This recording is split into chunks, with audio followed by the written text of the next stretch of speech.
જય શ્રી રામ મિત્રો શું તમને ખબર છે આ વર્ષે રામનવમી ક્યારે છે અને કેમ આ દિવસને ભગવાન રામના જન્મદિવસ તરીકે ઉજવવામાં આવે છે? આ વિડીયો અંત સુધી જરૂરથી જોતા રહેજો, કારણ કે આજે હું તમને રામનવમીના એવા રહસ્યો કહીશ જે કદાચ તમે પહેલા ક્યારેય નથી સાંભળ્યા. રામનવમી ક્યારે છે? તો રામનવમી ચૈત્ર મહિનાની નવમી તિથિએ ઉજવવામાં આવે છે. આ વર્ષે 2026માં રામનવમી 27 માર્ચ શુક્રવારે ઉજવાશે. આ દિવસ ખૂબ જ શુભ માનવામાં આવે છે, કારણ કે આ દિવસે ભગવાન શ્રી રામનો અવતાર થયો હતો.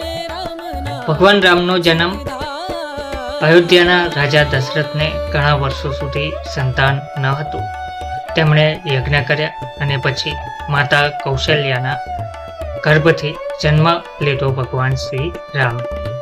આ જન્મ માત્ર એક રાજકુમારનો નહોતો, પણ એ હતો ધર્મના સ્થાપનાનો આરંભ.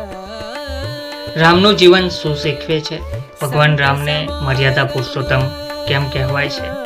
કારણ કે તેમણે પિતાના વચન માટે રાજપાટ છોડી દીધો, 14 વર્ષનો વનવાસ સ્વીકાર્યો, હંમેશા સત્ય અને ધર્મનો માર્ગ પસંદ કર્યો.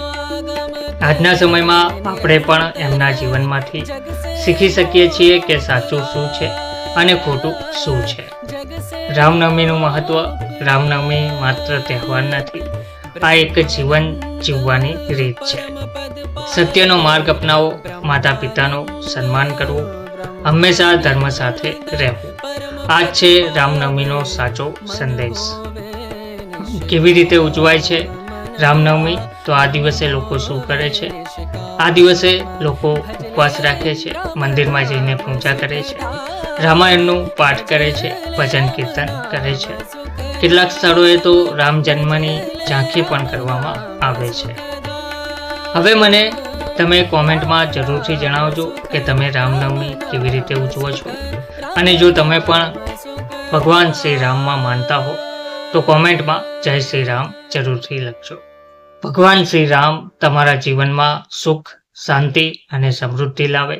જો વિડીયો ગમ્યો હોય તો વિડીયોને લાઈક જરૂરથી કરજો, અને વધુ ભક્તિ વિડીયો માટે ચેનલને સબસ્ક્રાઈબ કરવાનું ભૂલતા નહીં. જય શ્રી રામ.